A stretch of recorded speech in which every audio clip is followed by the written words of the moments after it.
Welcome to the Black Super Friends podcast. I am the host, the Horace Towns.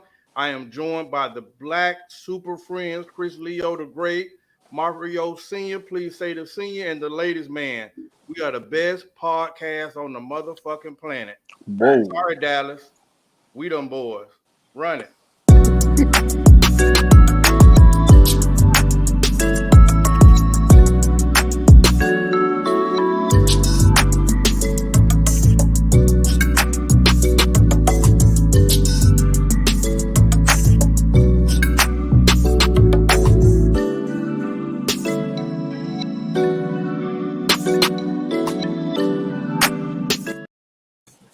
Good evening.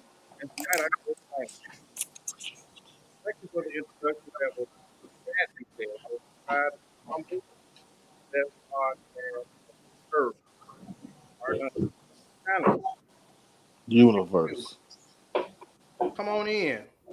All right. Um, Listen, if you ever joined us before, we are the Black Super Friends podcast, known around the world as Dumb Boys.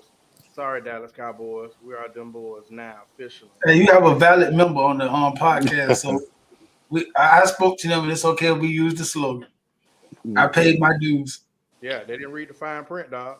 I want to shout out the Cowboys for signing Johnny Dixon of Rivera Beach, Dwyer native.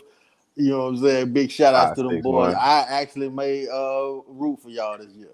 Yeah, it's the first time I root for the trash cans myself. Hey, because Abe played for them too at one point. Exactly. He did. Remember now? Abe a bad boy now. Well, hey, until then, I will stay a Tampa Bay Patriot. Hey, welcome to another show. Welcome to another amazing episode. If you thought last week was crazy, man, thank you for coming. Buckle up. As Chris does his commercial for Fiji Water, one of the number one waters in the country. Ooh. That shows you that we making money now. You know it. Leading brands to Fiji, imported water. That's what I'm talking about tonight. All right, as I begin, I'm going to the guy at the top who has on the latest of the Black Super Friends apparel. He's showing all his pearly whites. We will call him the ladies' man. Some of y'all may think I'm naked with this new white tattoo, but it's not. You know, it's just the Black Super Friends. It's the apparel. And it's nice. It's that Egyptian, that Corinthian leather. You know what I'm saying? Small. Thank you, my brother. No problem. Thank you, my brother. It fits you well. Thank you. Welcome to the Black Super Friends podcast. How y'all doing? To the man that's sitting in his mansion outside of Atlanta, Georgia. His name is D. Mario Senior. Please say the Senior. Hey man, I'm happy to be back with y'all, man. This gonna be a hell of a show. Hell of a show. As you can see. It was a hell of an intro that will be going around the world for sure. Oh, man. And the man who every week I give a new title to because he's ever changing. You might call him magnificent. You might call him philosophical. That's not a word. Okay. A man that's known to conversate. Okay. Converse. Yeah, no, conversate. Okay. Probably. All right, but small talk over. His name tonight will be Chris Leo the Great. The Great. Please say the Great. I'm glad you guys showed up tonight. I barely made it my damn self, but glad to see you guys here. Let's buckle up. It's about to be a bumpy ride. I always want to recognize our fans. Also, I'm making sure that we recognize the aggressive, toxic femininity in the audience. Malou Pierre. Always. What's up, Nika? What's up, Auntie Evelyn? And Andy Crawford. She's laughing at the great part, but that's a whole other topic. All right, fellas, listen. This week we're gonna go fast, and I want to say that we had a lot of entertainment news, a lot of trending news, a lot of we had some deaths of some iconic people, and then we also had a scenario where we will call that section "Don't Poke the Bear," but you'll get that in the next topic. So first, I want to recognize a person that many people don't know that I have a career or a background in stand-up comedy. And I'm more of a writer, but I've done stand-up. I've been on tour And to be a real comic, whether you're a basketball player, comic, you always have to study the greats. And one of the people that I had a respect for was Paul Mooney, who was known as a comedian, but honestly, the man was a magnificent writer. He was part of a group from Dick Gregory to Richard Pryor, a lot of those iconic movies that you love from the past, Bustin' Loose and whatnot. There were movies that Paul Mooney was a part of and that Paul Mooney set the script for. And the brother was magnificent. The thing I loved about him the most was the the way that he tied comedy into racial issues and educating people because most of his audience were Caucasian and diverse audiences. But I want to play a small clip that I got last minute for you guys. Is that cool? My Yeah. white neighbor told me a joke, and then I'm finished. And I laughed so hard about her sister, who's a white woman, who baked the chocolate cake for her little white son. And she turned her back, and the little white son put chocolate on his face. Said, "Look, Mommy, I'm black." And she slapped him. She said, "Don't you ever say that in this house. Go tell your dad what you said." She said, "Look, Daddy, I'm black." And the daddy slapped him. "Don't you ever say that. You go tell your grandfather what you said." "Look, Grandpa, I'm black." And Grandpa slapped him. "Go back to your mother." And the mother sat him down and said, "Timmy, now what have you learned today?" And Timmy said, "I've learned I've been black for 5 minutes, and already I hate you white people." Now, that was a jokey joke for Paul Mooney.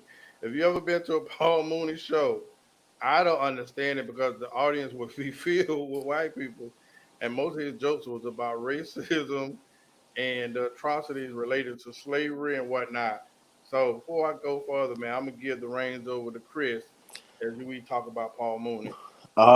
Man, I honestly, fellas, I didn't know, well, I wasn't familiar with Paul Mooney coming up or anything like that. The first time I saw Paul Mooney was on the Chappelle show as Negro Dumbest. I also saw him. That's in his comedic role. I also saw him on in his activist role on the Hidden Colors DVD. They interviewed him, and he had a lot to say on that, all those, and on that DVD series. So for one, like I said, I didn't know much about him, but I found it amazing that this man wrote for Richard Pryor and Eddie Murphy. And what people don't know about Richard Pryor is he's the comedian's comedian. A lot of the comedians of my time say that this guy is one of the best. He is the best comedian. And Eddie Murphy, for me, he's my favorite. So to know that this man wrote for those guys, I think that was amazing. I learned that from doing a little research after his death. Uh, I I just always found it amazing how the power of comedy and the power of being able to execute an effective joke. I parallel the comedians of that time like Paul Moody, Rick Fox, Dick Gregory, Richard Pryor. I parallel them to the NWA of our time, where they would use their art to tell the most vivid, abrasive stories that nobody wanted to hear, but through their art, they was able to make it mainstream so everybody could hear it. And I think they did the same thing with comedy. He would be able to tell jokes about white people that's some of the most racist jokes in the world, but he was able to deliver them because of his comedic genius, and that shows you how powerful humor and laughter and comedy is. I always had a special place in my heart for comedians because that's an art form that people really, really take for granted. The ability to make a person laugh, a laughter can cleanse your whole body, your whole soul, just by even being able to laugh. You get rid of the worst day just from somebody making you laugh. And he was a genius at it. So I like to give a rest and power to that brother, man. My brother, you would truly be missed. Right, right. Paul Mooney, you definitely got to salute for his comedic genius. I too, my brother was introduced to Paul Mooney by way of David Chappelle through Negro Dominus, like you said, which is crazy because I was introduced to both of them through Horace, who also did a stint in stand-up comedy. So I got to learn firsthand how hard comedy was because he would be nervous as hell before he got up there, but somehow he would manage to pull it off, and give us the war stories after. But Paul Mooney, man, is one of the most underrated comedic greats that there are. They had Kings of Comedy, and they highlighted those people, like you said about Red Fox and both Richard Pryor.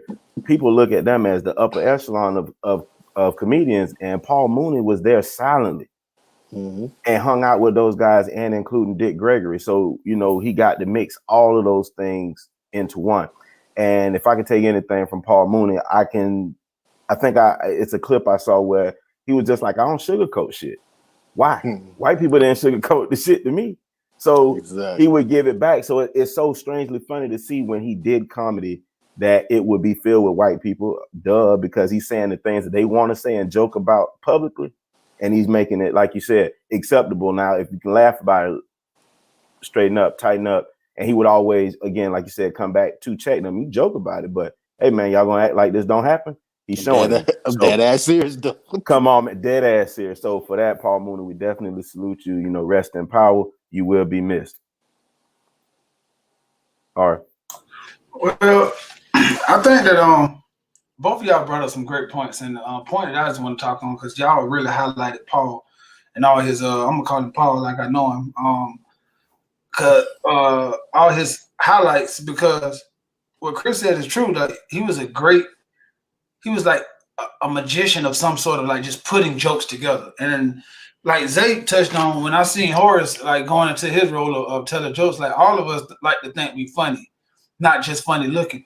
And but to actually see him get on stage and actually like put a whole like that show together, like this joke runs into this joke, feed off the crowd, goes back into the joke. That right there takes a different kind of brilliance. So to see that he was the man pulling the strings behind the scenes of some of my childhood hits, and even ones that was before me that I looked at all around the world as hits, is amazing to see that like this man was amazing and didn't get his credit. If you watch anything that Paul said in his later years, it was these MFs won't give me my credit. They undervalued him, overlooked him, and did not give him his credit. It's no reason why it should have took most of us, not just these two gentlemen on the show who said they found out who he was off Dave Chappelle.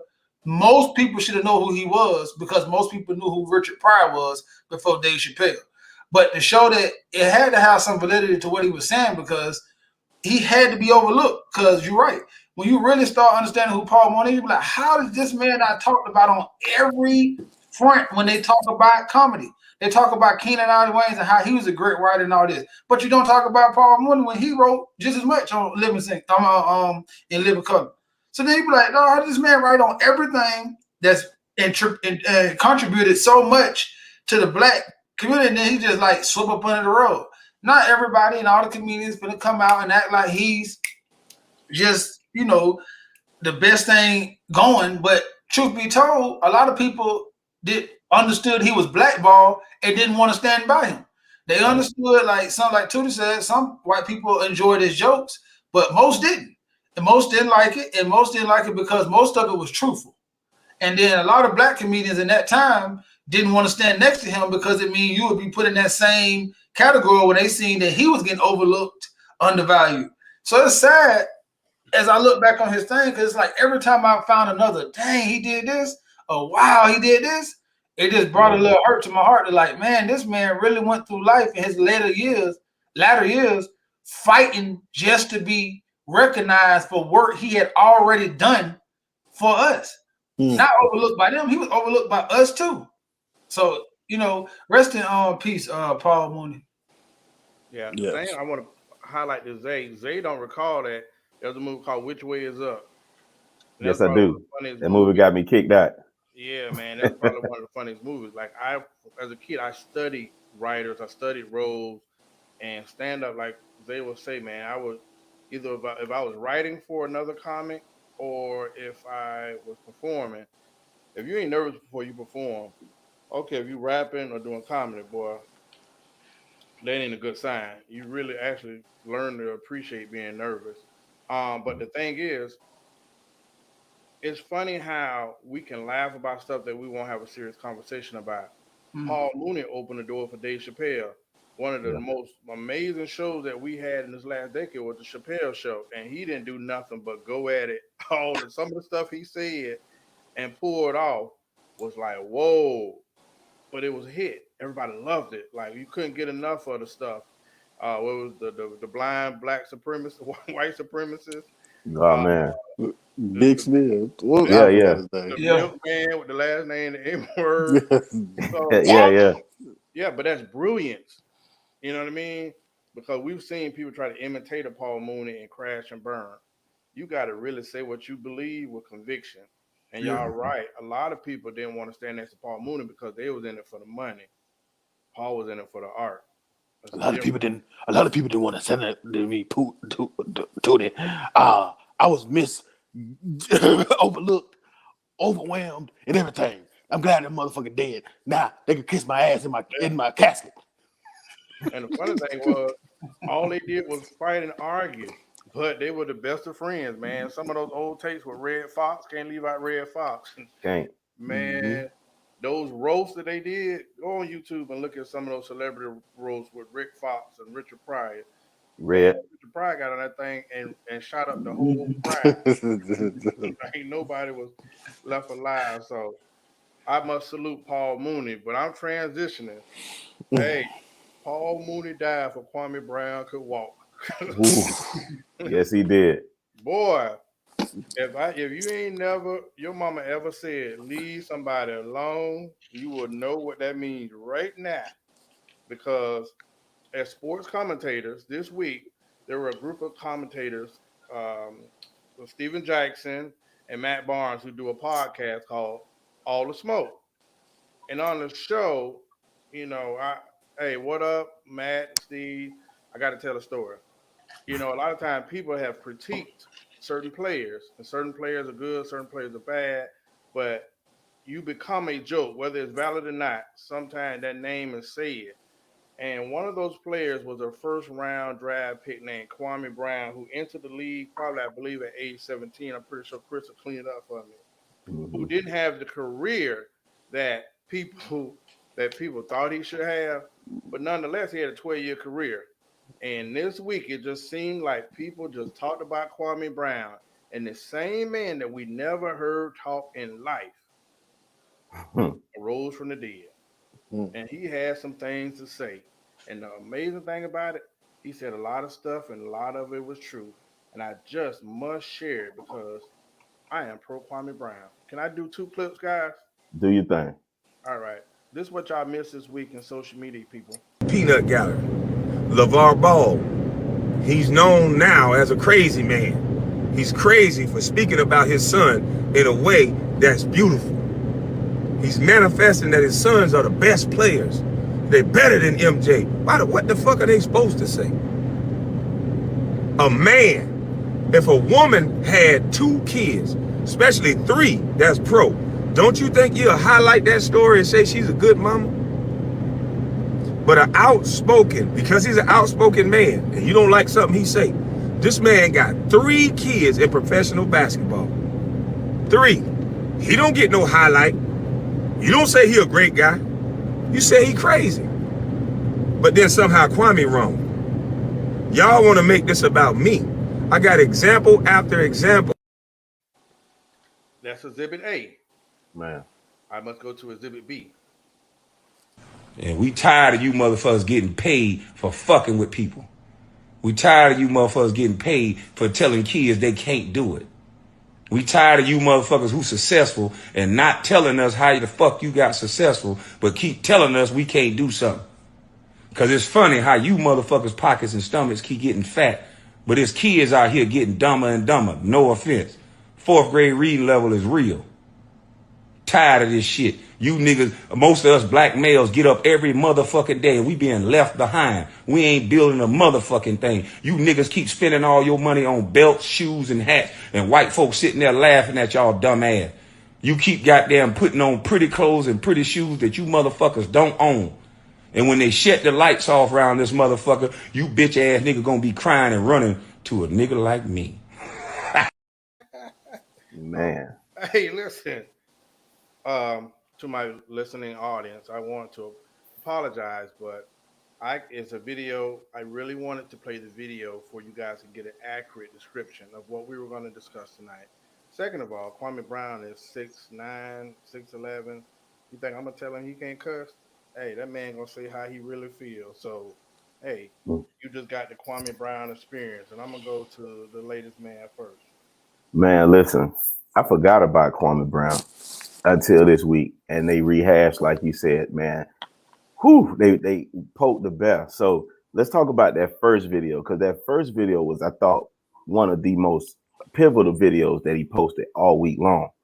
Because he highlighted LeVar Ball and what he does and what he does as a father. Some of the things, very things that we talk about on this show that a father should be doing for the children. He's shielding his boys. One, he got 3 grown men in professional sports, 2 in the NBA, and 1 plays overseas. For a black man, a black father, that is magnificent, and it's not highlighted enough. I think Mario talked about it on the previous episode, but that's not highlighted enough. Second, he's right. They make jokes about LeVar Ball because he believed in himself and his sons and his brand, and he was trying to push them to the top like Gucci and everybody else does with their families because they're all last names. But the most important part was he talked about how he serves as that barometer of protection for his sons. He's going to take all that media backlash. Yeah, I'm the crazy one, and let my boys go do exactly what I said that they were going to do. Man, as a father, you don't get no better than that. You understand what I'm saying? And Kwame Brown, I know he felt that because he came in the league early and he didn't hit the heights that they, hyped him up to be, that he should have. And he spoke on that, and I felt him as if he wished that was his father.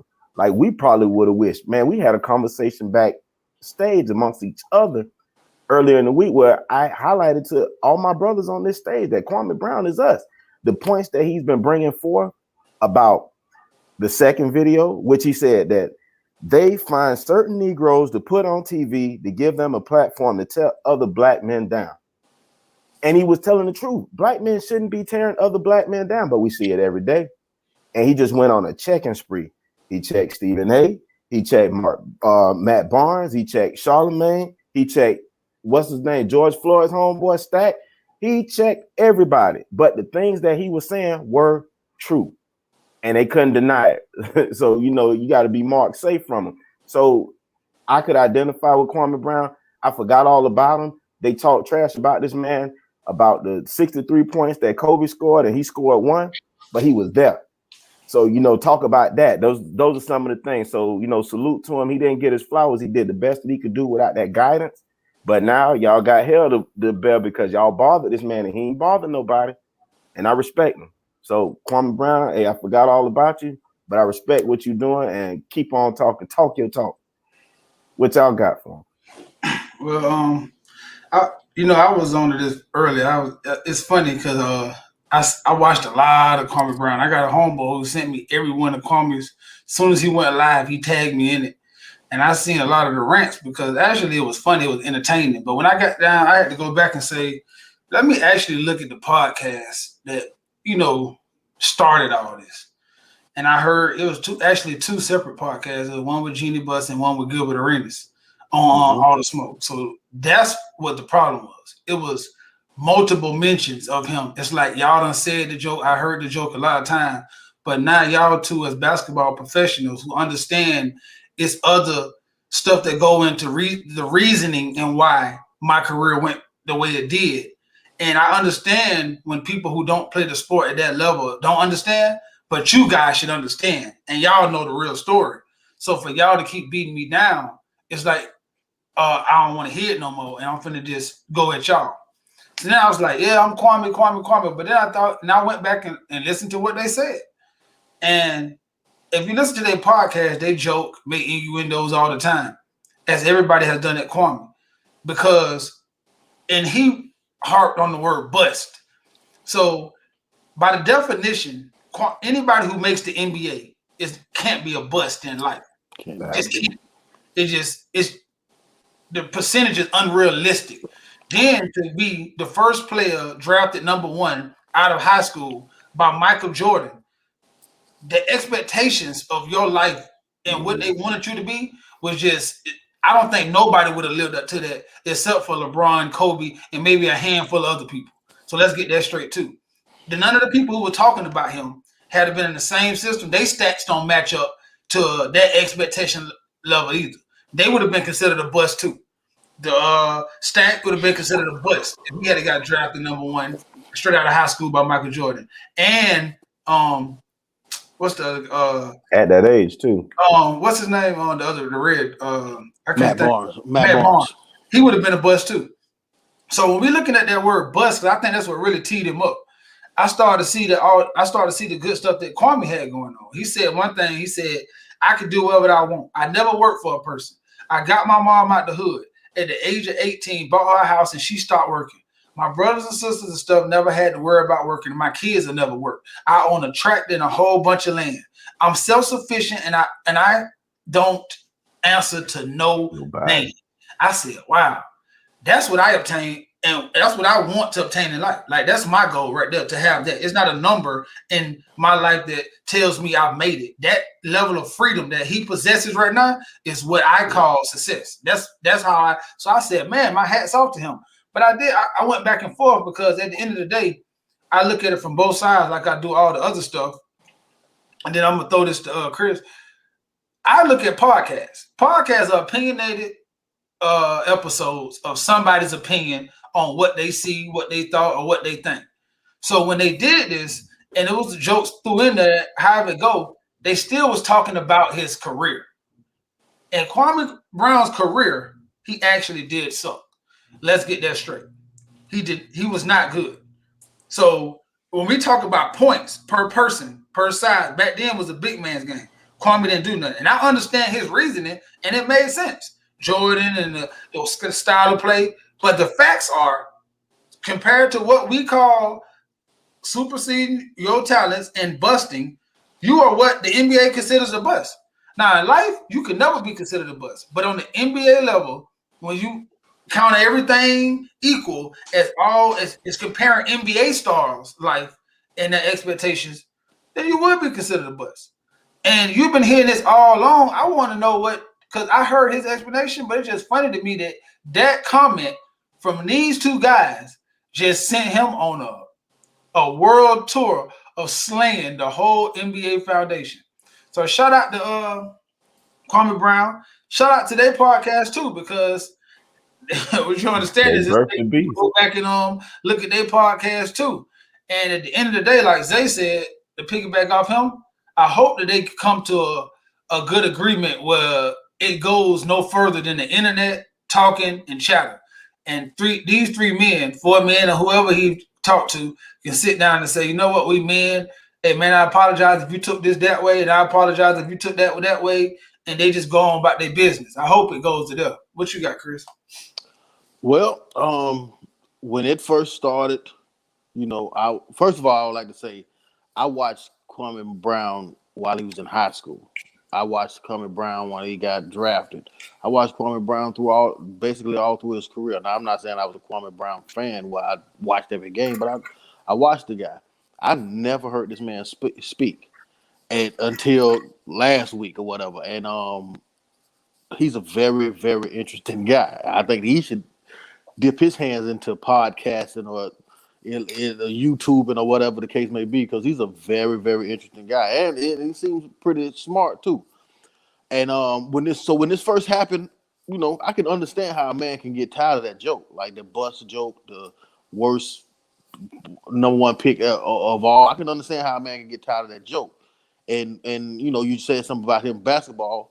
He spoke back clapped back at you, and it was cool at the beginning where it's jokes. You joked on me, I joke on you. Becky with the good hair, he said something he called Stack 5 something else. But I watched the movie when I was growing up called Scarface, and that was the first time I ever heard the notion of no men, no women and children.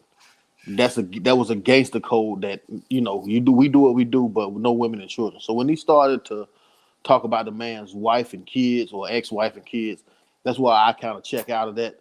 When he gets very personal, I kind of check out, because to me, I know that type of argument when you want to say something so vile and so something that you know just to hurt that person in a personal way. That tends to be how women argue, and I don't get into that. So when he started to do things like that, I kind of checked out of it. I'm not. I support the man all the way, but I just don't want to feed that type of energy into my ears and my brain, seeing men take personal attacks against each other. Now the exchange between him and Charlemagne the God, I thought that was a fair exchange. Charlemagne brought up things about his personal family, you know, that I thought was totally unnecessary, and then he went to brought up something about Charlemagne's past that's totally unnecessary. But to piggyback off of what Mario said, I seen Charlemagne give himself Donkey of the Day and apologize for it. And so for me, that's that's being a man. Like, hey, look, bro, it was joking. I try to defend you, but obviously you took this very personally. All right, bro, I apologize, and I think that's the way we got to handle things instead of having this verbal uh tongue lashing and stuff like that. I think that we say what we got to say, then we squash that shit and we move on. We black men, we're not here to tear down each other. We're not here to argue like Yeah. cats and stuff like that, and like females and stuff like that. Man, we're not doing that. So I hope that, like Mario, I hope that this is where it ends. I really wish this man continued to speak his mind and voice his opinion because he's very opinionated, and I agree with a lot of things he say. Hmm. But you know, you have to fight that argument with a basketball argument, Kwame. They had a basketball joke against you. That's just like when we was at the park. If somebody can outcrack you, they can just outcrack you. But at the same time, this was a basketball joke. It started about basketball. You need to talk about basketball. All the personal jabs about a man's family or kids and things like that. I don't get down like that, and I don't want to hear it. But you know what though, Chris? Kind of in one of his defenses, what he was saying is like, I got kids, and my kid, you feeding this into my kid. Like they got friends at school who gonna joke on them and rag on them. So he felt like he needed to defend himself. That's what I felt. I still felt, it was unnecessary, but he had to stand his ground at some point. And I totally understand that. But when you talk about Matt Barnes' family situation, his kids and whatever like that, I would have left that. I would have left that alone. I just Becky with the good hair was a good enough joke for me. But talking about the Derek Fisher situation, I wouldn't have went there. Yep. Well, listen, I don't think personally. I don't even know if it meant to get that personal. I think the man probably exploded. He's been carrying on being the joke for so long by the media as a whole. Whether it's and those people are media of that sports that part of sports media. You know what I mean? I think he is really, really just had enough of it. So you know how somebody say something and they explode on you, but it really had to do with something else. I think the man is really tired of his name being, him feeling like I'm not a bust. Look at what I've accomplished as a man, Hmm. and he's still tying it into basketball. You know what I mean? And whether they play with the boundaries a little bit, I just think the man exploded, and I think he took what they said more personal for the valid reason Zay just said. The man has kids. He's growing up. We all want to look like a Man. hero. We always want to look like something to our kids. So I'm pretty sure in his family around town, people love Kwame Brown because he does a lot of outreach in the community. But then, as kids, that's always on social media. What if every time you turn around, your son Yeah. is about to be a star? It's fucking with his confidence because they talking about your dad, how he was a bust, how he was disappointed, how he was this, and that. When in reality, he played with Jordan, asshole. He played with Kobe, Kobe, asshole. full clone. When it comes to those guys were such fierce competitors that everyone agreed they probably didn't take the best approach because the pressure was on. LeBron went in and did stuff that 99 out of 100 first round draft picks can't do. So they expected a lot out of Kwame, and no way Jordan was hard to deal with. So I do want to applaud the parts of this week where people apologize. As men, black men, we have to have more growth and accountability. So I really appreciate that. Mario said Kwame sucked. I won't say that because he lasted 12 seasons. And the reason I say that is when Kobe had 81 points, who set He the was on. pick? Yeah, he It's the definitely only was on part the he do court. that. Dennis Rodman didn't score a lot of points, but he got a lot of rebounds that helped get extra points. So You I want me to know give you the stats? we are. Listen, we are. We Cause all I'm have saying players we to got to respect. judge. That's why I said we got to compare him to people who are in the NBA and Wait just a say, minute, Mario. Before I came to my greatness as a basketball player, I used to play in rec ball and play high school, and I used to be the one diving on the ground, all that stuff, right? Never showed up on the stat sheet until I went to a camp. They was like, "That's good and all, but you ain't did not one thing that's gonna show up on the stat sheet." So I'm just saying, 12 That years. coach was a dumbass for telling you stuff like that. He was a real dumbass for that because every coach should love players that's going to hit the ground, is going to sacrifice their body, is going to set screens properly, is going to play defense, is going to jump box out, is going to jump for rebounds, is going to run up and down the floor, that's going to hustle 24 the whole 48 minutes. So that coach that told you that was a piece of shit, and he should have What, never said that to you. what was the coach? What was the coach that got a brother? He coached for Orlando. Uh, Stan Van Gundy. He's the round one. Yes, that's the Yeah, round one. Yeah, it was at a New York Knicks camp that they had at the Jewish center that me and my best friend went to, and Yeah. he's like, you good, but you don't shoot, you don't do this and that. So But you should my have probably point is, shot too, though. You should well, have did. after that, Yeah, you should have after did some that, of I that was too. Shooter McGavin. But I, overall, let's do have some credibility to what he said in his rant. We don't own, there's no black stations. So I just say, even with our podcast, we're conscious about some of the stuff we say because those shows like that, when we fighting on mainstream, or they'll push that because it's good for ratings. People in whole love drama. That's why the Housewives and all those shows have such high reviews. So he did have some points, you know what I mean? And I hopefully a couple of people, whether Charlemagne or even them guys, will be conscious before they say something that might be taken too severe. You're on a basketball show, you're on a sports show, I get that. But let's be conscious of how we talk about each other as black men because that fits right into their narrative. So I ain't mean to rant on it, but those are just my thoughts. So But we can't police that. We shouldn't have to police that. Like I had. This is my opinion of that situation. I believe that he's a bust. He compared these are basketball people comparing him to a bust. keep it That basketball. you keep it. Let's keep it basketball. You're Yeah. talking about Matt Barnes, that wasn't a highly recruited guy. I mean, a highly drafted guy. I think Stack wasn't too high. Maybe first round, but I'm not sure. Like so, they have a chip on their shoulder. And that's how they feel about that.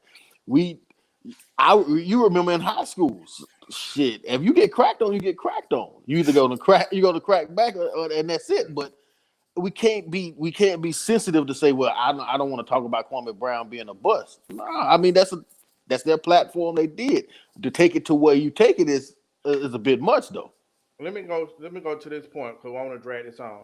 Marcellus Wiley and another dude got a show on ESPN, right? Hmm.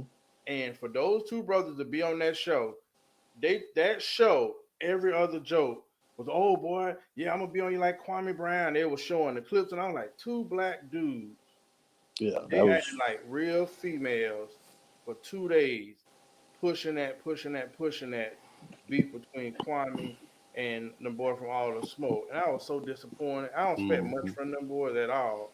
But guys, I was like, bro, we acting like females with some beef. Anybody should have been like, hey man, I said it. I'm just like you just gave it. Hey bro, I'm sorry you took it that way, but hey, those are my opinion. Or hey, I was talking basketball, and he just had to eat it.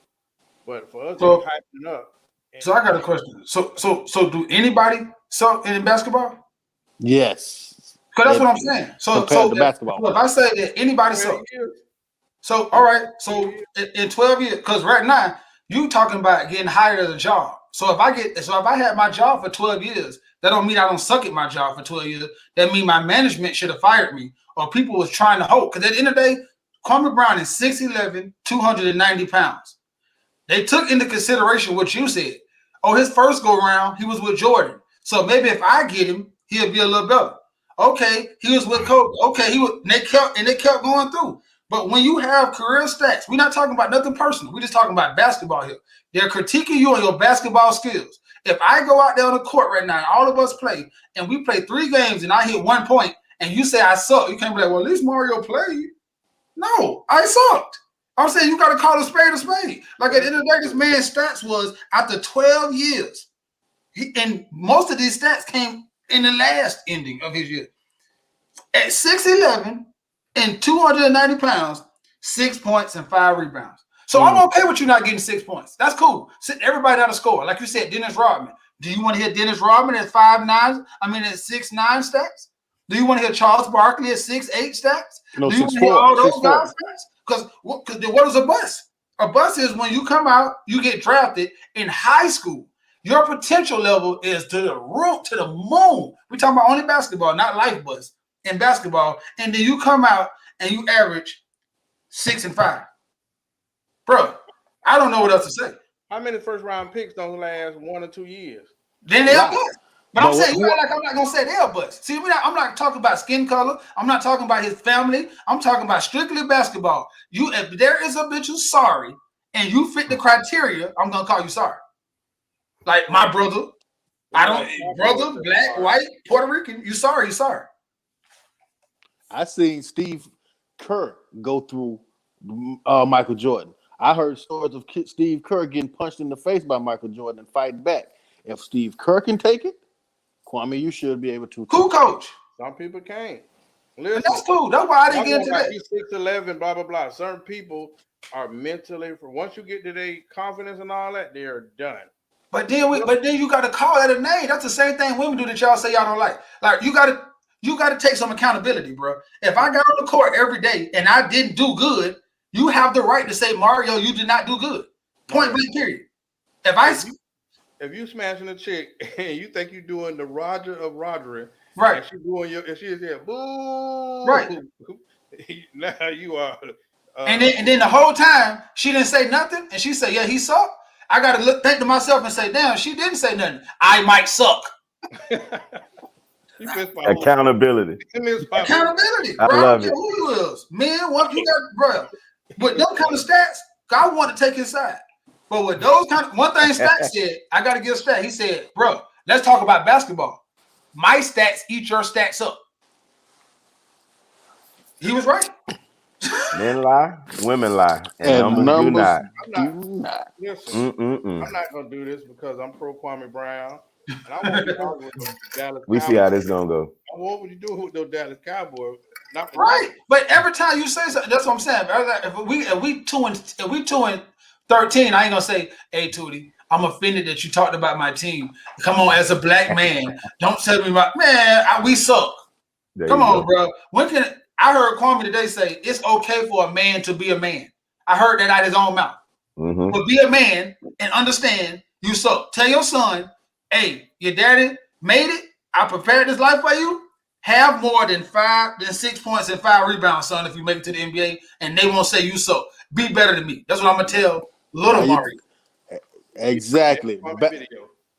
Rebounding is an effort thing. It's not a skill thing. Playing defense is an effort thing. It's not a skill thing. It's effort, and you supposed to be able to get more than 5 rebounds. The NBA is made. NBA is made up of 10% superstars, and the rest of the guys are specialists. They're just good at one thing. That's it. The superstars, 10%, and everybody else are specialists. Either defensive specialists, shooting specialists, rebounding specialists, something. That's how the NBA is made. You need to be really great in one thing. You know what? I'll be talking to Kwame tomorrow. And this don't sick him on me. Hey, how's it going? I'm pretty sure he's gonna look me up and give it to me. Oh, yeah. You closer to him. Yeah, that's okay. My people stay in South Carolina.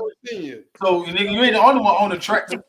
He gonna talk about Mario milking a cow. You know what I'm talking about? Mario Kart. How the hell a Dallas Cowboy fan tell me I suck? Okay. Dude, your track they ain't got no wheels. Mario ain't got a tractor.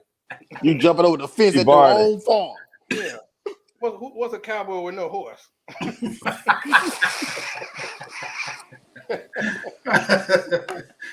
You're right. Next one, dog. No smoke. Oh man. We have a viewer question from one of our partners, man, and it is an interesting viewer question. So we got to speed up because I don't know. Call me. No, I mean, let's say that one. We got a censorship. So I'm gonna have fun. I want to really hear y'all thoughts on this. And I was like, "What's the problem?" So let me go to the thing, man. Y'all ready? In that record. Friends and family, how y'all doing? I had a question for the group. So, within dating, and when you become or find yourself being a professional, there might be different opportunities that you might want to get yourself in. So, meeting someone that has an opportunity for you, and then you find an attraction with them. So, we'll say like me, if I'm into collecting or buying art, and I meet someone that has a line on a Justin Boa or a PJ Burns original, and I want to buy said painting from them, but the caveat is I have to date them. How do you negotiate, or how do you live in that world where you don't have to do those things, but at the same time you're not losing connections? All right, y'all be good. Peace. We all have our cross to bear, young man. Hey, That's an interesting. Visa card. That's an interesting point though, because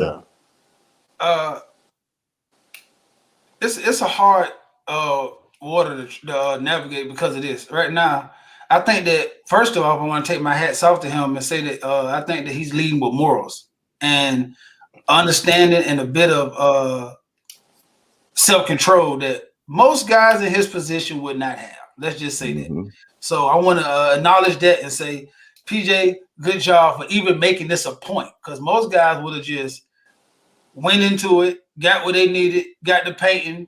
Hopefully it was good when they was hitting it, did it for a little while and got on about their business. But for you to even bring this up as a point to try to get an understanding of how to navigate those waters without doing that is honorable. So let me just start by saying that. Second, I think it's just at some point you just got to say all. You know how they say all money ain't good money. Well, all deals ain't good deals. If you actually feel like it's gonna lower your stock as a man, or you feel like it's doing, or it's almost kind of like you selling your soul to get it, or you feel like, man, I'm lowering my standards or something to get this piece of artwork or this ahead in life or anything like that, integrity is more important than finance. It'll take you further. So right now, I think you should just walk away and understand that the same way that one came, another one will come too, and hopefully it'll come being bared by somebody who respects your integrity and just understands that you just want to do a business deal and don't want nothing else. That's my adult answer. Your young answer. Whole nother answer. I need to date Dr. Answer. Well, here's the thing. If you think, it seems as though he thinks he's going to get a fair deal or fair dealings with a woman who is emotionally invested in their interaction or relationship, and that's just foolish. Like you're not going to get fair dealings in this. Once she wants you, and you reject her, women doesn't accept rejection well, and the chances of her lashing out or being vindictive to you increases through the roof. So don't expect fair dealing when women have emotional investments in you. That's a one-way thing. Men have to be professional no matter what in all settings. Men have to watch their tone and how they talk sexually and all that. That's a one-way street. That doesn't go both ways. So what I suggest, instead of being reactive, I suggest you be proactive. Like, now, if this is a woman who wants to date you, must mean she's watched you for a while. What I would say is be about your business. Always be in a masculine frame, but be about your business. So if it's about a PJ Barnes original, be about the PJ Barnes original. Don't show her, have a track record that you don't play about art, about the selling, the buying. You don't even play about it. So if this is about a PJ Barnes original, ain't nothing to talk about. You know I'm about business. Period. So she know how to conduct herself with you anyway, because women are bloodhounds for fear or weakness. Success. So so if you want to show that, then they're gonna exploit that. Again, what I say is be proactive. Be about show her that you about your business. And if you do decide to mix to date her, I don't suggest you go the simp route, because you start flashing your money and trying to buy her, then that's gonna open you shitting off them vibes. So that's gonna open up the door for her to try to not respect you on the business level with art. And also, if you decide to, I know they say that you shouldn't mix business with pleasure, but you mix white and dark liquor and you live from that, so you'll be all right. Don't do it, PJ. Well, that's Don't do it. all clever. Oh, hold Doctor. on, I remember this guy too. I think this guy played for Lakes No, he and played for Gardens. Gardens. We You kicked that know it. ass. We kicked that ass too. I remember you, PJ. We kicked that ass too. The Wire, baby. Well, so petty. First of all, let me say that, PJ, that is a problem that most high value men have to endure. And it's not fair. It's not fair. Because, listen, to be honest, it's almost like a no-win situation. Do you want the art, or because I don't even know if it's about the piece.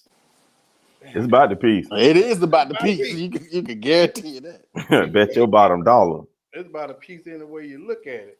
But the thing is, it's almost a bad situation because, like Chris said, they don't like rejection. Um, that's a situation because they don't like rejection. Certain women can say blah blah blah about the morally guy and the integrity, but when they are lit, when they have that meat on their mind, whether it's physically or intellectually, she wants you. So it's hard to maneuver back out of that situation.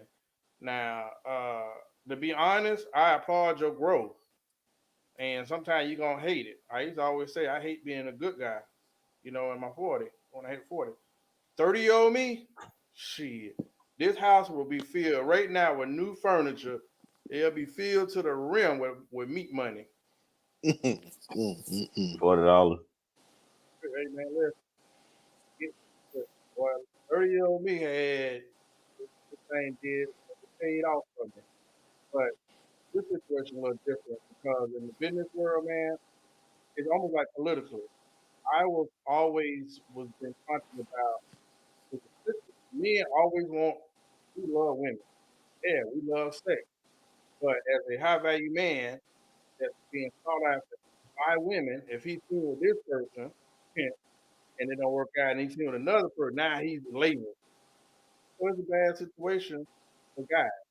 I might not agree with that, but I do think it's a bad situation. Even with this situation, him trying to keep the business might backfire him, I believe. So even in this situation, I think it may backfire on him. Uh, so I don't think we gave you no good advice because it's just a sticky situation, my brother. And I hope that you get the piece that you value the most. Ladies, man. Man, my brother PJ, I'm gonna salute you. That's my dude, man. PJ is a very stand-up guy, and I applaud you for leading with That's why they integrity, want him, PJ. a stand-up guy. That's right. But But he's then, also, speaking as another high value man, PJ, I understand the position, the awkward position that you're in, because you're passionate about your work and you want to form those business relationships because it's all about the money on the end and you're being propositioned. You know, Horace, you made a very valiant point.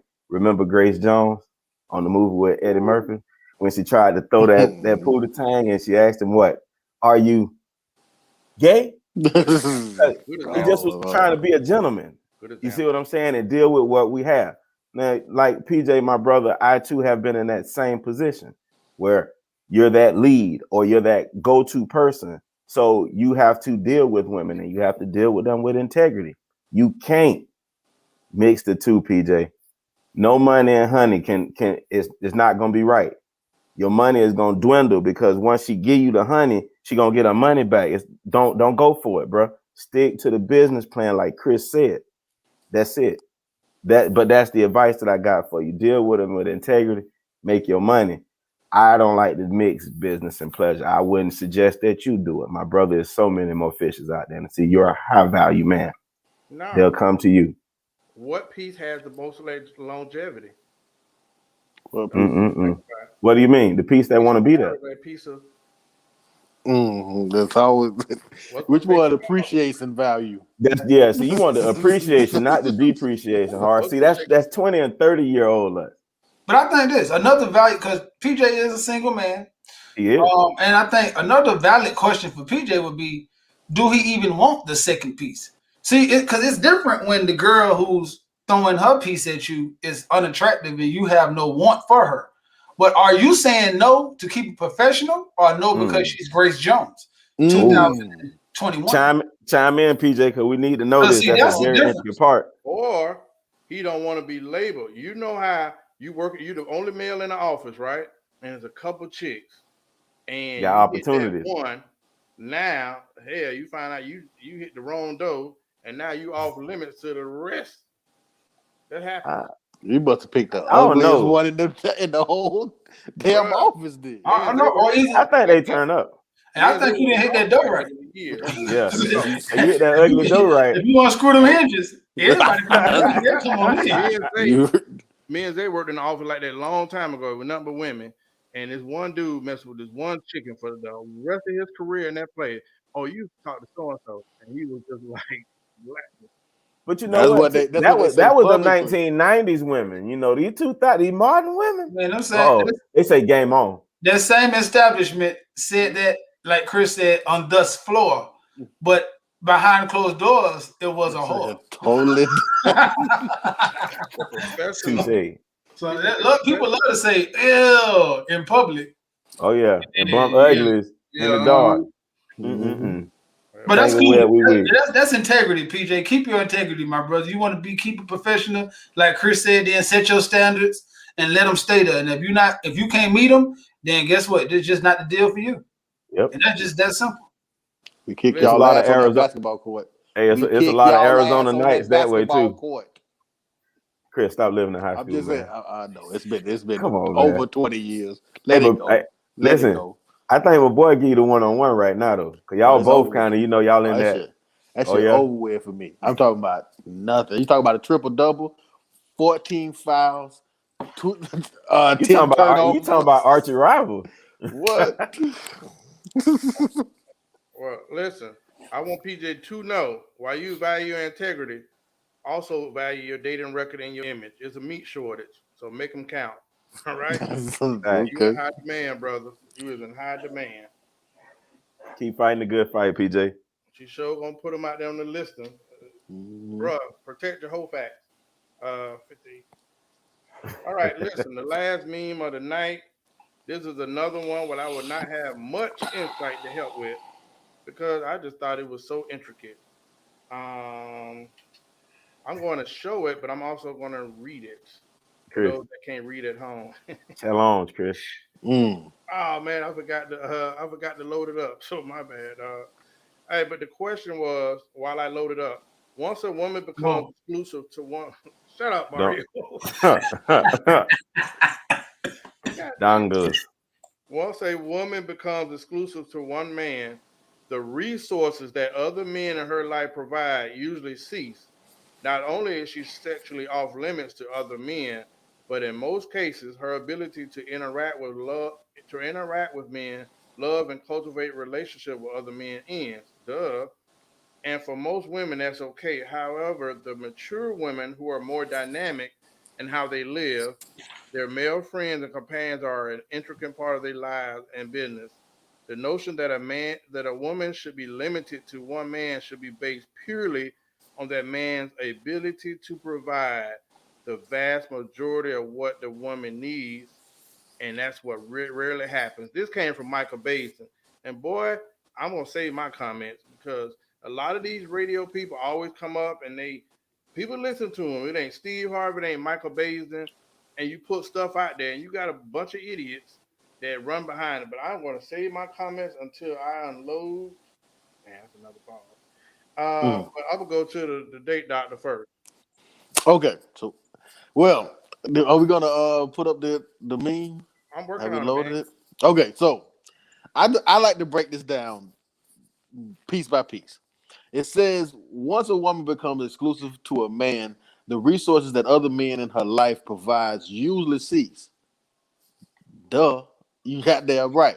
I mean, at the end of the day, exclusivity is a choice, and in any choice, you have consequence. Period. So if you choose to be exclusive, and you the one that promotes exclusivity, especially with women, that they the normal one, they're the one that does it first. That comes with a consequence, and that comes with losing the resources of other men. So I don't have no problem with that. She shouldn't have a problem with that. It goes on to say, for most women, this is okay. However, for mature women who are more dynamic in how they live, their male friends and companions are intricate parts of their lives and businesses. Now, we live in a time where all this female equality, all this black girl magic. They're most educated. They're killing the corporate world and all of that stuff. You shouldn't have to be worried about male resources. You guys should be able to pool resources between your own self and your own infrastructure and be okay. You should no longer need male resources, be dependent on male resources. From what you guys tell us, the women market is great. So you should be able to pool your own resources. Not only that, a lot of these women that I meet are Bible believers. And if you're a Bible believer, that means the sole purpose of you being on this earth is to help men. So if you're one of these women that's getting all these resources from other men, you are biblically out of order. That's just what it is. So at the end of the day, if you're not giving help to men and you're sucking up all the resources, then you're biblically out of order. Then it says the notion that a woman should be limited to one man should be based purely on a man's ability to provide the vast majority of what the woman needs, and that rarely happens. I think the author of this misconstrued wants and needs, because needs, average man can provide a woman needs. Needs are shelter, food, and protection. That is what needs are. So if by his standard, by his definition, a man, any man that can provide food, shelter, and food, and protection to women, he should have any woman he wants, as many women as he wants, as long as he can provide the basic needs. Now they saying that she has a vast majority of needs. I don't know if her needs is more important than anyone else's needs, and they not needs, they're just wants. So then it goes on to say, women are playing themselves when they allow marriage and the promise of being exclusive to offset their mental, sexual, financial, and emotional needs and standards. I think this is the most dumbest thing in the world, because at the end of the day, exclusivity is brought on and promoted mostly by women. And when you guys first post this in the group chat, it was followed by saying women benefit more off of monogamy than men. And that's another thing that I think that we need to dive into, because I totally disagree on that one too. But I guess that's another show. But like I said, I wanted to break this down piece by piece, because this whole passage, this was alarming to me. So, but Let me that's what I show, got. let me show the meme for those that have not seen it yet.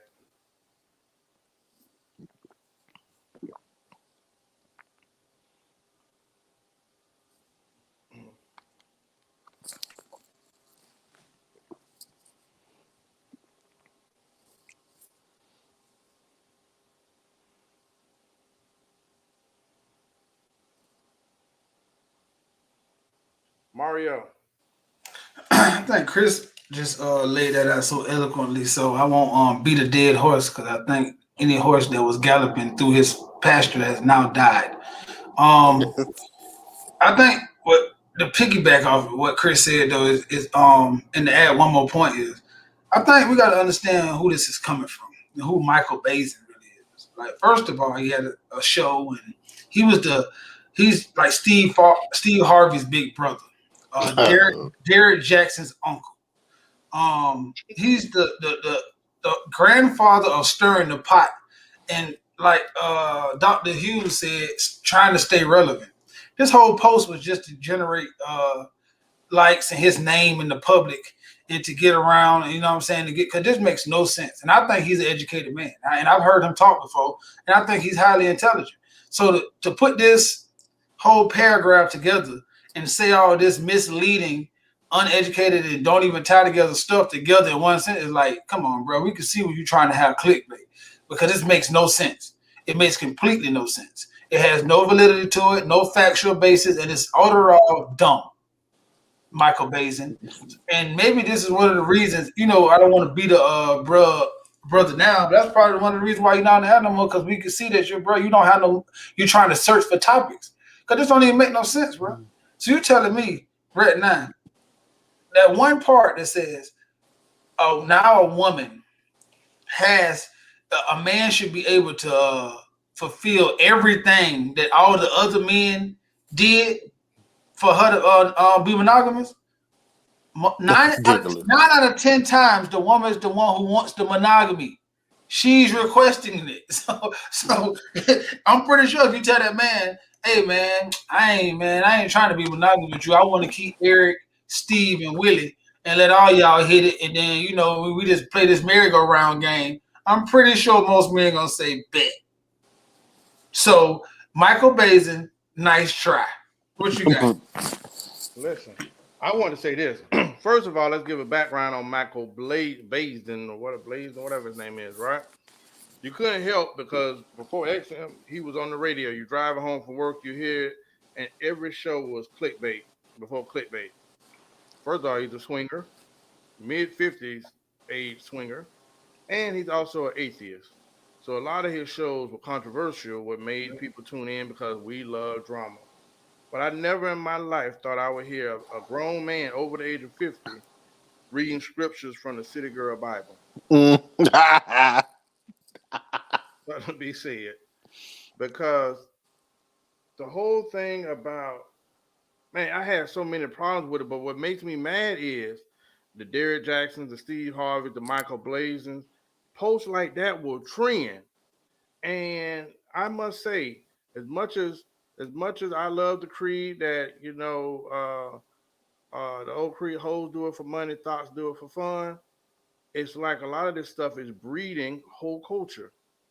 So now you're gonna tell you pretty much telling her it don't benefit you, so you might well keep all these dudes. You might well be all over here, and then you wonder why the disease rate is going up.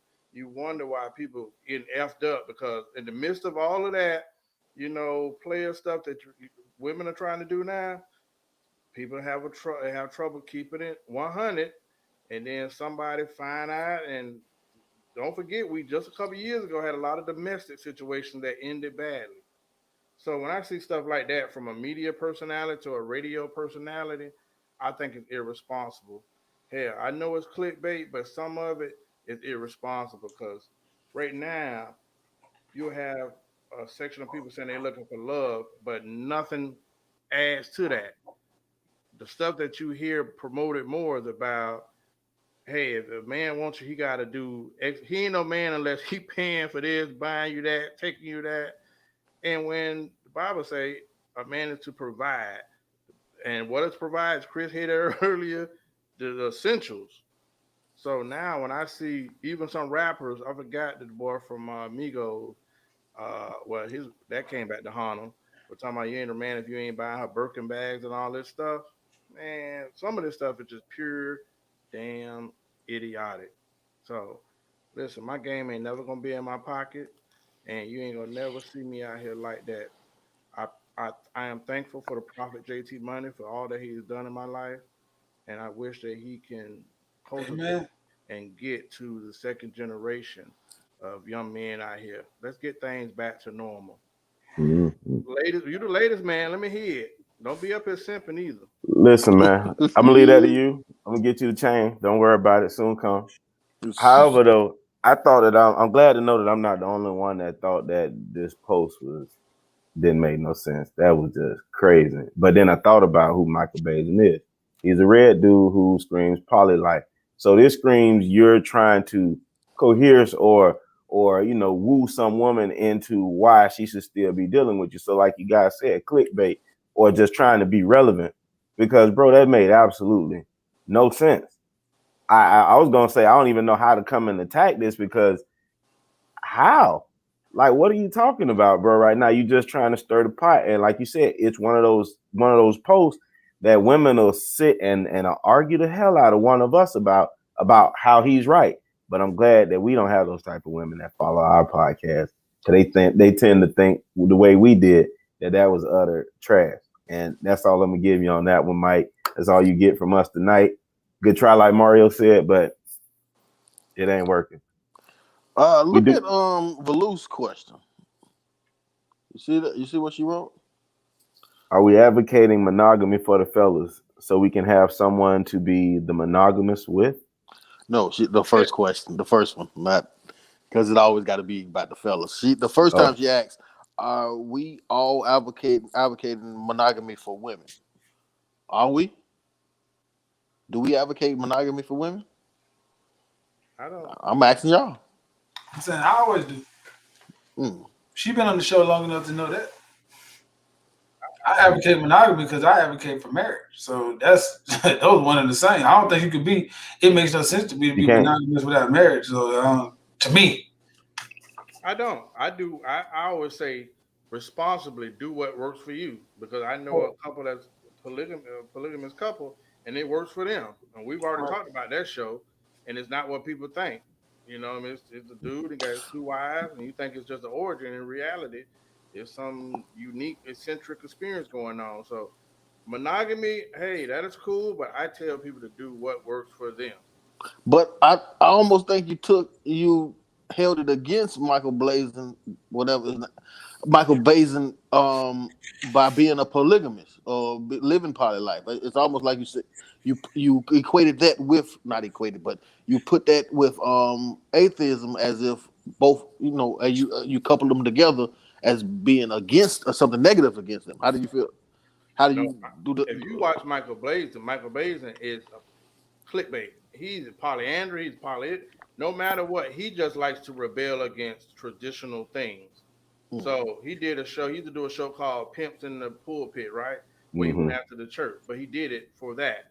So I don't even know if he believes in what he posted, but he does it just to almost like light a fire. I agree with that, Har. What do you say, last Yeah. thing? No, I was gonna say I agree with you, and I agree with you again because I'm always one that always tell people to do you. You know, I've said it several times on this show. If that what you're doing is yielding you the result that you so choose, go after it. But if it ain't, I suggest you change. So if I guess the answer to Valusa's question is if what you're looking for ties to monogamy, then you might want to look in the monogamy department. But if you just out here and you free, you willy-nilly, then no, it doesn't hold no bearing to you and do whatever your heart may desire, just as long as when your time is up, you're happy and you go out of here smiling. That's all it's up. But Chris, I will say for the Christians, you're mandated to that scripture that says traditionally that you should be monogamous. Well, I want to talk to the only monogamous person male that I know, Mario. Have monogamy benefited you, and how has it benefited you? Yeah, because I think right now, anytime that you can censor, that you can have self-control as a man and display it and be in constant renewal of it, I think you center your life. That's what I feel. I feel like right now being monogamous gave me more time to not put into chasing women, worrying about sex, worrying about emotions of the women I'm having sex with, being bogged down with all the stuff. Because I had no. See, that's the thing. When we talk about this, we can talk real. And I didn't leave the game because it left me. I left it. See, I didn't have no slumps. I didn't have no. Not to beat my horn. I wasn't missing no women. I walked away because I felt like I couldn't get no grounds to understanding and finding no purpose when I'm tired and was getting pulled every which way. So I feel like right now, no matter the ups or downs, because nobody married is perfect. I feel like right now I'm more stable and rooted. So to me, monogamy, all it do is just like anything else. When you concentrate on one thing, you don't have to worry about a lot of things. I think that's what monogamy do for me. Because now, if it's a problem, I don't just normally. If this girl gave me a problem, I didn't want to deal with her. I just called another girl. I didn't address that problem. I didn't see how it affected me. I didn't become better. I didn't look at myself. I just said, you know what? I got to deal with you. And I just call her because she don't give me this problem. Oh, you don't like going to the movies? So I'm not going to try to find somewhere else to take you. I want to go to the movies. Let me call the girl who want to go to the movies. See what I'm saying? But it's not, I was not helping myself or bettering myself. That's just to me. But I'm never going to be the person to tell somebody not to do what works for them. I'm just looked at my life and said, what do DeMario need to get focused and to be on one accord and I might have to give up some of the things that I think I want right now or that makes me happy in this point in my life. But it's just like anything, the same stuff that made me happy at 18 didn't make me happy at 25. It didn't make me happy at 35 because you learn new normals. So you're right. It was a big, oh, man, I got to give up all this. But I tell you no lie, bro. I'm not selling this for no show. Bro, I have accomplished more by being monogamous than I have not being it. Mm. Well, see, that's the thing. I'm. Here's the thing. My life, I can't say that I had a lot of bad women. Most of the women that I've ever dealt with on any type of level, like that's over a smash, has been very beneficial to me. Women has always looked out for me. So I look at this I look at that meme and I think in the reverse, like I know you guys probably have the same thing. A lot of resources that women bring to us is very, very helpful. Right. So, like, how do you kind of like? Because it's hindering. Like right now, you personally, before I'm gonna let Tootie go, if you don't mind, me and you have these talks all the time. Okay. Yeah. And right now, the goal that you're on right now, I have seen the same Chris with the same ambition go from this girl used to do it to now I have seen you do it.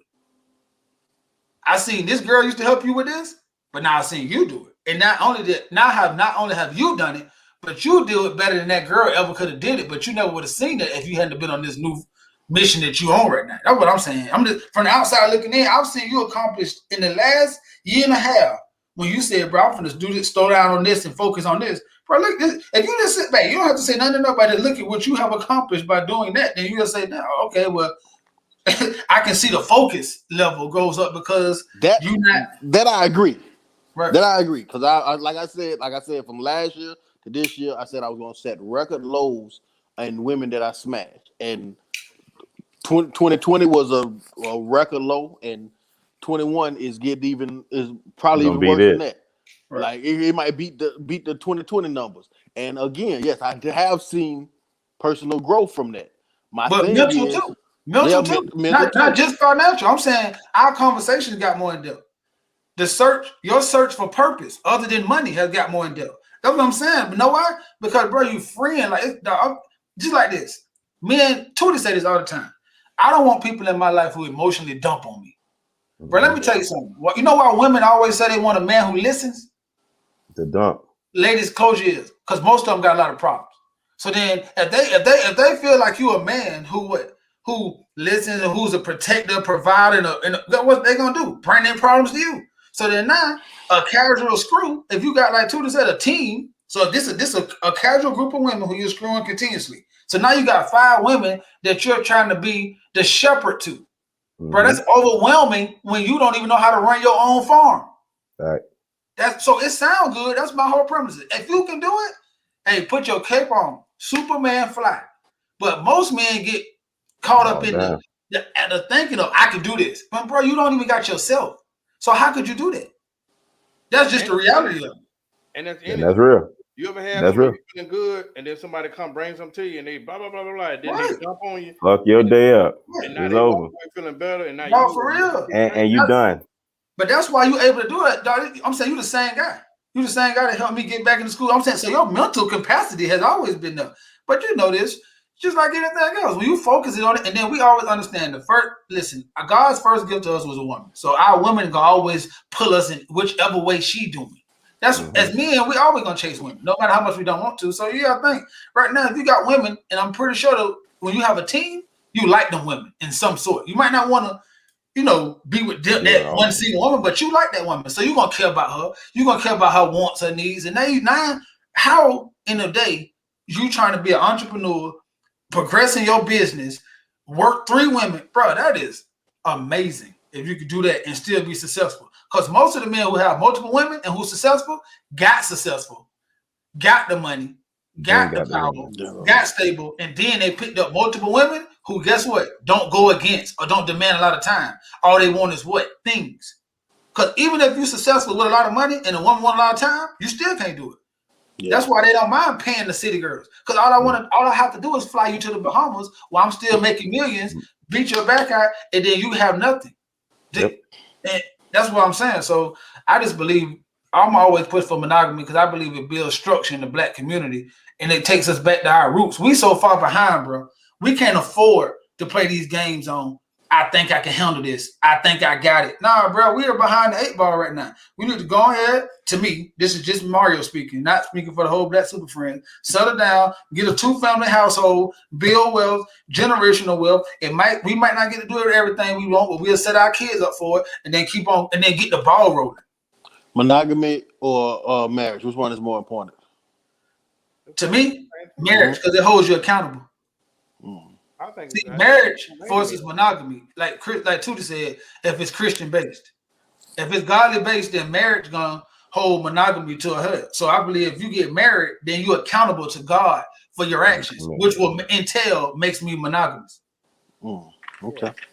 Marriage is more, listen, monogamous. Some people, I know a guy that's been married 27 years and never actually did the whole ceremony. He's been monogamous and been with that one woman. He considers that to be marriage.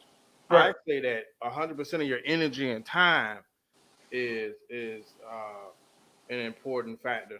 You know what I mean? Just like Mario talking about, like, I think what Mario said, being monogamous is beneficial for a man because you're focused on one thing. You're giving it 100%. You're giving most of your energy towards this one thing, and you're focusing on this one thing. And you know how it has been in the past where you got the chick, but then you got this one over here, and it ain't always our fault. Right? Because you never our fault. You be trying to be the good guy, and then you got the chick on the side that know you're a good guy, so she's trying to fool you and tempt you with her on the side. And then you got the chick over there that you like. You're like, damn, I don't know if she could have been the one. So your energy is here and there. And everywhere. One thing, and I must say that, listen, I can honestly say when you focus on 100% or whatnot, most time you're gonna have success. You know what I mean? And it looks good for you too. I'm not to take away the emotional part and the godly part, bro. You walk into, I'm just saying, in the world, it shows a sense of what discipline. Every man knows when a man is married, he gave up something if he's doing it the way he's supposed to. So it says that, bro, you could come home to one woman, you could be stern in what you say, you could be complicit, you can agree to something, follow it through. That's like your resume almost. That's like an enhancement on your resume saying, bro, you can commit to something and see it through. We were supposed to get off early tonight, but Valu just came up with a new term. Said J-Lo believes in serial monogamy. That's interesting. I don't think she believes in it. I think she just believes in. I believe that's a valid question what Chris asked. I believe she believes in marriage, but doesn't understand what the whole process of getting married. I think she just want to be married. She don't understand the purpose of marriage and the work that it takes. I think she like to have sex under the Christian doctrine, where if I'm having sex with somebody, I need to be married to him. Right. That's what I'm saying. But you don't really want to be for the long haul. So as soon as you break up, you're gonna get married again because you want to be married. I think right now, if stuff had to work, she would have been married and stayed the first time. But it's just that she's not looking for her. She don't have no non-negotiable. She just get married. Like she gonna get married again soon. Yep. Would it even be special if you married a chick that had been married a few times? Because when you marry, you do a lot of nasty. You do everything. You do. The gloves you do everything. She didn't did literally everything under the sun with 3 different guys. You've talked to married men, and they say that. Did what? They say that they doing nasty stuff like that. Bro, yeah. One just told you. The married men I talk to don't. Don't say. Well, I don't talk But to. that mean they ain't no good because if she a prolific, Right, that's a hold on. That's not because Chris talks to one married man who tell you the gloves is off. I don't never ask you about. I don't never ask you That's about right. So I just want, like I just with want to your make wife that. though. That's true. That's true. But I just want to make you know that. Just, I'm not telling Chris about that. I just been in work settings where you know how men tell you their personal business, and I don't hear women jumping off the dresser for married men like that. Like the one night stands, Yeah, them vacations out of town and yeah. out of the country. Yes, I've heard a lot of jumping off the dresser, but married man, I heard that's really PG-13. I think you gotta Desert. want it too, though. One thing I said walking to my marriage is that I want to be the same look my wife looked at me on my wedding day, like, damn, you look, and I'm so happy and all that. I try my best to be that guy. I think a lot of guys we get so overwhelmed with creating a future till we lose that. Mhm. And just like right now, everybody get their side and stuff, but some stuff you can help, bro. Like I ain't saying you ain't gonna pick up. I picked up a few ways, my baby, but I'm saying some stuff you can just look and say, oh, "Let me do this," or "Let me get a haircut every week." I don't have to get like it's some stuff you can do that when you're married, you can get wrapped up and start doing it. You be losing. Mario, I'm gonna say what I say that's gonna be unpopular. I don't damn women. I don't care how good a man he is. He cook, he clean, how morally sound he is. All those great things that they say on that list they want. Women call me a liar. If your dude is putting down, he hitting the bottom and knocking it out and doing all that stuff, it has a lot. If he not doing it, if he is that Tyler Perry character from heaven that y'all, oh, he's all those things, but he's not handling business, he won't be there. She won't be there. Listen, she'll enjoy the benefits, but I don't care what they say. I want to I bring that agree. show. I A lot agree of though. Yeah, of women, course, Mario. the Mario I got agree. brother. benefits and poor tent. Hey, I was handling business before I had an LLC. Yeah, Mario got his wife by the tongue. So, hey, Hurricane Mario. I told you, man, I use all assets. Everything is a go. You nasty dog. Understand? My A brother. lot of people say they want this and that. That is major important. So That is though. that I agree. physical part is major, major, major important. That's why a lot of dudes, yeah, he taught that at the job, and But they maybe go for he that. ain't I doing it. agree. Maybe he I just agree not with doing you. it for her. But dog, do you want to do nasty shit to your wife though? Yeah, Who why else you gonna not? do it to? I'm trying to tell you what To the the hell. hole, to the hole. You don't. I don't know. Then you don't I'm get saying it married, depends on Chris. what. It depends You on don't how get nasty. married. I don't know how it's different levels of nasty time. So now you could Yeah. be if you that guy right there, you might want to just I stay out don't here know, with Michael dog. Basis. Okay, I said like this, and I said like this. I done been in a relationship, nasty stuff was going on. I done got somebody pregnant, and then I didn't even want to. You know what I'm saying? I ain't want to do that shit no more. Like, you gonna do? I don't know, dog. Maybe it's me. I see. That's what you know. Well, you know That's this. different. No, pause. You know this more than anybody. I don't like. Listen. Yeah, he's a nasty. He's a nasty nigga. Hey, listen. they laugh about this all the time. The girl's like, you really care about me. I was like, why? She's like, why you do that to me like that? I said, I do that for me. Ain't I'm got getting nothing to my do with you. frustration out. You Hey just man, benefit listen. from it. So I Listen, man. understand. I heard stories and said, man, I gotta get my cardio up. I gotta keep this up. Like I be looking at all that kind of stuff. I don't You be want better. to pull out. I want to make sure I can do this. Like this. Like at the end of the day, just like I have requests, I feel like she do too. Like she signed up for this for the long run too. So she ain't start off for me to jump off the dresser to me to walk and have to lean on it. Yeah, I dog out rentals. The car that I buy, You gotta change. You gotta have a paradigm shift, Chris. I Hey, run that. I It's no run down longer a rental. rentals You though. bought it. You bought it. but you ain't Listen, I gonna got. tint. But that's what It's you not, gonna tint. You see, you gonna your car. You gonna tint it up, throw some bang in there. You gonna do Yeah, all kind of I would do nasty everything, to but I'm gonna take it. it easy on it. Now that rental though, I'm gonna dog that motherfucker. listen. Every Chris, now and again, you gonna spend a tire in your car. Oh, okay. you got Got to. you. Ain't no You sleeping got. over You here. got to think about it. We got a homie named Kwame. He spent a lot of money in that car. It's not a rental, and he's gonna test it out and see You got exactly to. what it does. That's what a wife is. If you Come love on it. home to Because one daddy. thing you Oh gonna tell you, gosh. Kwame love that car. That's why Yeah. every now and then you gotta step on. He gotta get on the highway and just let it go and just feel it. He got to Yeah. because you love it. You want to feel every part of that car. because it's your car. You built it. You just want to explore the car in its full capacity. What she That's said, it. it's That gonna is get it, nasty Chris. as That is well. right there.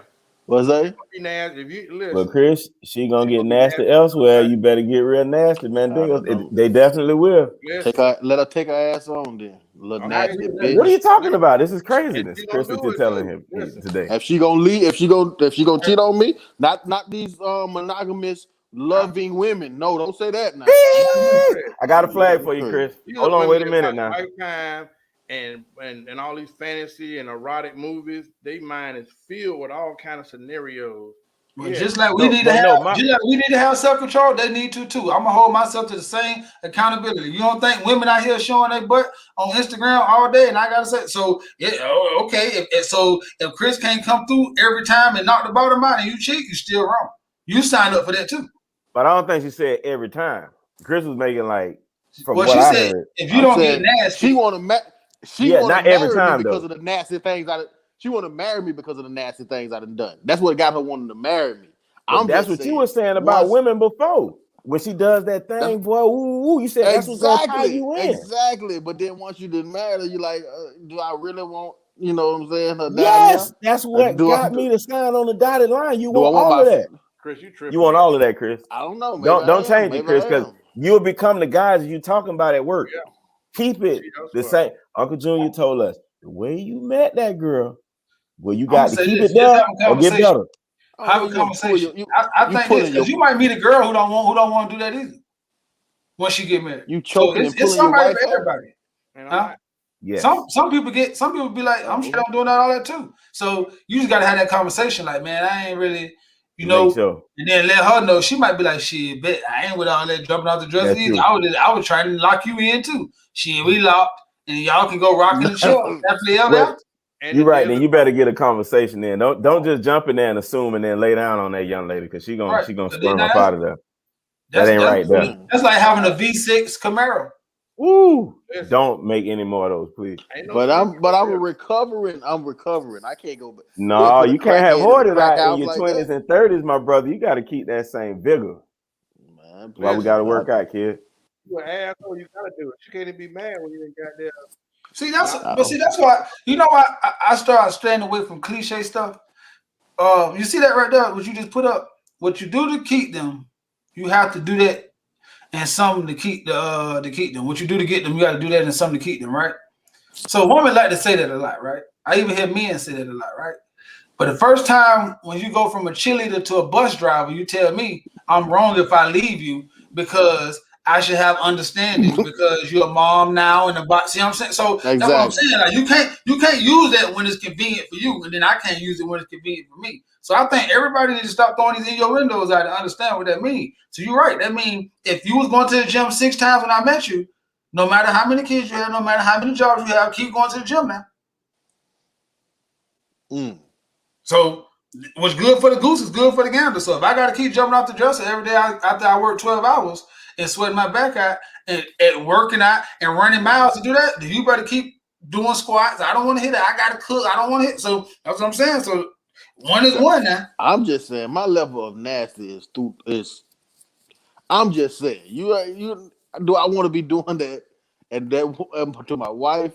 I don't know. I think that's I bro. told you. I think You done been there before. Like I think you do. sex is 90% chemistry, bro. Yeah. So you know that when y'all get in the room, it's gonna flow, and when it flow, y'all gonna take each other to where y'all need to go. So it ain't even gonna be no pull back, hold back, because there's no more reservations. Because y'all have met the top of what do I have? Like you, it's me and you in this. So whatever we want to do right now, on whatever level and however we're gonna go, that's where we're going. Ain't no more expectations, ain't no more. It's just us living and enjoying each other right now. That's how it should be, at least. And my needs. If you want me to be happy right now, I need you to do this for me. Listen. I got to get through this week. This is what you signed up for. All right. Yeah, good. Now, good bleach ain't gonna never go out of style. I'm just saying, I What if don't you say want you to don't paint. like I don't want to paint my wife's face. That's what I'm saying. Constantly, every night, I'm painting her face. You I ain't got don't to do know it about every that. night, but don't. That's She's what I'm saying don't. saying. She's You saying don't. said nasty. No, You I'm said tired Bro, of she nasty. women. ain't saying every I'm tired of time. women saying you can't control aging because Halle Berry 50, Yeah. And she fine. right? So, I'm just saying. how old is Tina Turner? Was it Angela Bassett? And you know she fine. How I old don't is even know Jada why Pinkett? y'all playing. She don't. How old She is Jada stopped. Pinkett's mama? She stopped aging already. How old is the girl who just had the baby at 50? The model, Naomi Campbell. So stop it. Yeah. Stop it, stop it, stop it. Everybody got excuses. They like You can do what assholes. you They want full to of do. shit. You can do what you want to do. I'm gonna leave it at that. And if you choose to not show up, somebody will choose to slide in. It's I all up to feel. you. I And Yeah. I promise you. choose to exit stage left. You They can better. have them. But Listen, then they gotta understand this. Cool, you let him slide in, he gonna keep sliding, but I have the leverage. well, listen. But let's see I'm who get just married saying. again. Everybody, so everybody's so around keep here so keep painting the. so keep demanding me to do what you say, like you have leverage, Well, I and don't see how know. far that gets you. God bless the senior citizen community when He allowed those blue skittles to fall from heaven called Viagra, because He was good for a long time, man. I'm just saying. You Ain't no paint more, your. ain't no more complaints. All right, Health is close the definitely well. ladies, man. What up, my brother? Close the comment. I appreciate y'all. Share and tag. See us again next Monday. All right. Well, I'm going to go to Mario. Hey man, this show is supposed to be short and sweet, and just in Black Super Friends uh, Fashion. Yeah. fashion, we took it all the way to 2 shows in one. Hey, I hmm appreciate y'all for sticking around, man. And the comments always keep us rolling, man. Y'all do not stop doing that because we feed off of y'all. So thank y'all again, and then remember to share it with a friend and tell a friend, man. And send those videos, and not Thank the you, Philip. ones that keep you married either. We talking about the super friends when asking questions. Thank you. Thank Hey, you. before I go to Chris Leo the Great, first of all, please hit the share button because Facebook is getting into the paid content market, and we are not a Facebook show. We just share the link to Facebook, and they're trying to get us to go. And they're giving us some offers, but we're not going to jump there yet.